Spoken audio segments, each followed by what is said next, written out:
最近一周，俄乌双方爆发的冲突是激烈的。从1月21日，俄军突然在扎波罗热方向对乌军发动攻势开始，到1月25日，美国决定向乌克兰提供31辆 M1 艾布利主力战车后，俄乌战事又迎来了新一轮的升级。具体情况是怎样的？本期我们就一起来看看。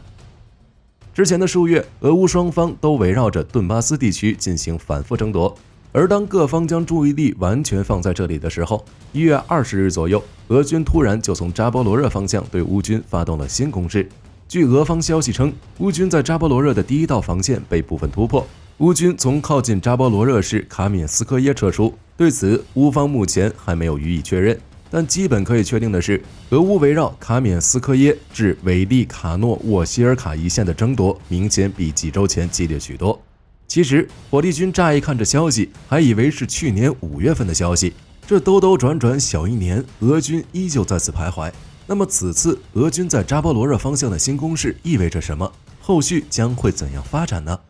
我们知道，对整个俄乌战场来说，第聂伯河至顿涅茨克河之间的地区是最具战略价值的地区。在这个地区中，除了最重要的顿涅茨克外，其次就是扎波罗热。可从战事进入第2阶段以来，扎波罗热方向的战事相较于其他地区比较平静，因此俄军突然对其发起新的攻势。火力军的猜测有以下3种：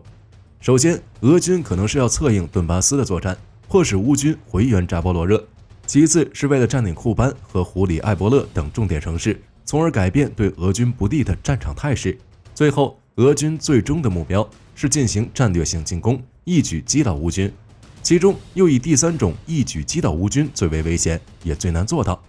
而是否会如火力军预料的这般发展，还要看俄军为此做了哪些准备。而其中准备的重点就是后勤。简单的说，就是俄军是否准备了足够的弹药，能不能进行持续的火力输出。如果准备充足，俄军进行战略性进攻，那么俄军接下来就应该有一个主攻方向，比如扎波罗热城、巴甫洛夫和佐罗亚。又或者是从西面进攻红军村等，只是目前此地战事依旧焦灼，俄军到底会打哪里，现在还看不出。但俄军的最终目的肯定是夺取扎波罗热在第聂伯河以东的地盘，从而侧翼围攻顿巴斯地区的乌军，最终达到隔绝第聂伯河、彻底占领顿涅茨克的目的。以上就是火力军对战事的分析，后续会如何，火力军会持续关注。而俄军突然对扎波罗热的新攻势也引发了一系列的连锁反应，表现最明显的除了乌克兰外，就是欧盟和美国对乌克兰的军援升级计划。1月23日至25日期间，欧盟同意追加5亿欧元资金用于为乌克兰提供武装，并拨款4500万欧元用于在欧盟培训乌克兰军队。同时，法国方面表示将向乌克兰提供勒克莱尔主战坦克，而德国方面表示将继续加大对乌克兰的军事支持，决定向乌方提供14辆豹2 A6 主战坦克，且已同意其盟友向乌克兰提供德国制造的豹2坦克。按照乌克兰高级官员的总结，未来将会有12个国家大约100辆豹2型坦克运往乌克兰。俄乌战争以来，欧洲国家虽然团结一心支援乌克兰，出钱出力又声援，无条件敞开国境接受难民，但你说要是没点其他心思，火力军是不相信的。而最大的可能就是武器的试验场，比如法国要向乌克兰提供的勒克莱尔主战坦克。要知道，法国军方目前可是正在展开升级勒克莱尔主战坦克的计划，目标是将法军现役的222辆勒克莱尔坦克统一更换为勒克莱尔 XLR 型坦克。而在此时对乌进行勒克莱尔坦克的军援，火力军便不排除法国军方有在乌克兰战场进行相关武器试验的可能。勒克莱尔主战坦克的升级改造是按照2010年推出的天蝎计划统一实施的，整体项目大概要花费68亿美元。据了解，天蝎计划共有诸如泰勒斯公司、奈克斯特等众多专业公司参与，分别担负着不同研发任务。按照计划目标，首先需要由上述企业向法军供应，包括美洲豹装甲侦察车和走猫装甲车等在内的各式先进装备，同时将它们连接上全新的通信和战场管理系统，通过武器配合系统整合，让法军的协同作战和战场感知等能力得到显著提升。而从此前披露的方案显示来看，法国陆军将依次采购19装甲车1872辆，走猫装甲车2038辆，美洲豹装甲车300辆等。而上述武器装备将自2023年开始陆续交付，直到2030年前全部完成。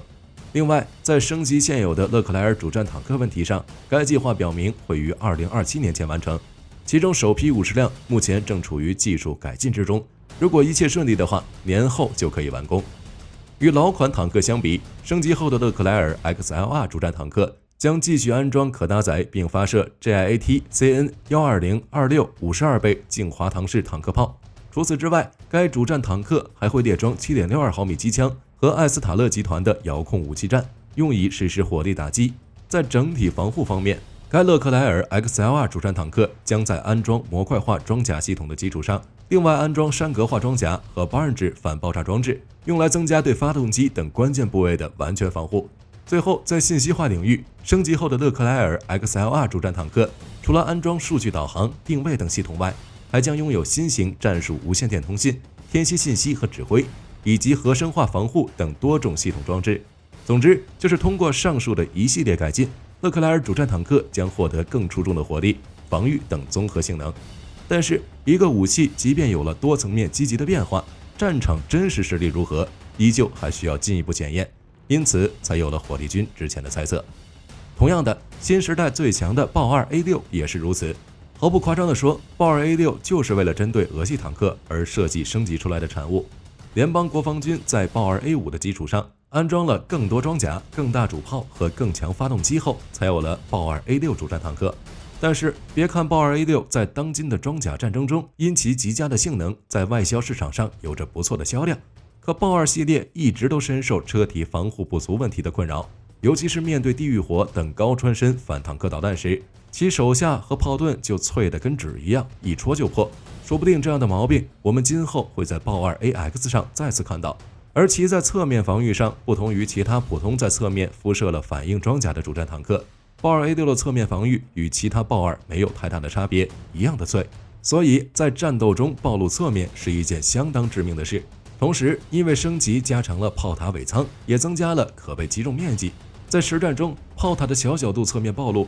可能会带来弹药架殉爆，从而酿成惨剧。再说了，防护不足也就意味着其在进攻时会出现免伤率不足的问题，所以在执行一些强攻任务时，可能会出现无法有效完成的现象。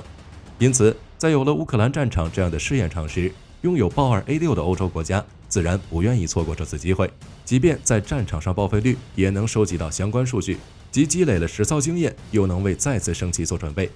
而换一个角度讲，对于当前的乌克兰局势，欧洲国家的大力支援让这段时间的局势发展有了决定未来战场结果的可能，所以欧盟才会继续向乌克兰提供一切必要的支持。与此同时，俄罗斯武装部队总参谋长当地时间24日也表示，俄军现在面对的压力是空前的，俄罗斯及其武装力量如今在与整个西方对抗，正计划寻求突破。而就在俄方表示压力山大时，美国方面又在此基础上加了一脚。据乌克兰空军司令部发言人表示，乌军飞行员已经前往美国接受培训，而且美国已决定向乌克兰提供31辆 M1 艾布兰主战坦克。乌军飞行员接受培训很好理解，应该是为了今后可能得到的 F-15、F-16 战机做准备，但31辆 M1 艾布兰主战坦克就有所不同了，说不定是美国在发现俄乌双方局势微妙后做出的应急措施。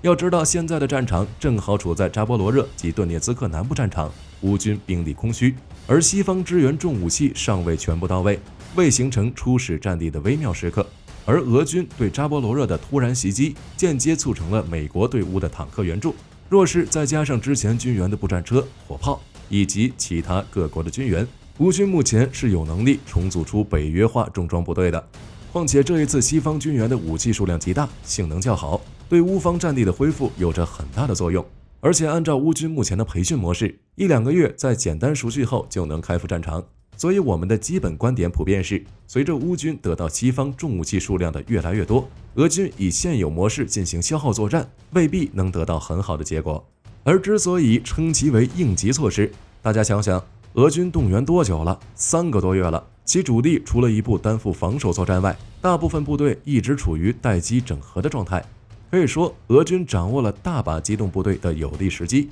再加上乌军兵力在南线比较薄弱，以目前其在南线的兵力配置是很难应付俄军主力的多点进攻的。一旦前线防线突破，现在的乌军就必须从其他战场抽调兵力应对。那么俄军整个战线就能盘活，再配合其他方向的动作联动起来，俄军就有可能形成战役性胜利。只有这样，成建制歼灭大批乌军部队，俄军才能打破僵局，获得胜利。好在乌军和西方国家已经意识到了这点，乌军正一方面对扎波罗热地区增兵，一方面在不断整合部队。而西方的反应就是上述的升级军援措施，一旦军援到位，乌军整合完毕，那么俄乌之战依旧还是消耗战，而西方仅只是消耗武器，就能让俄军付出巨大的代价。即便战争结束，俄罗斯也必然元气大伤。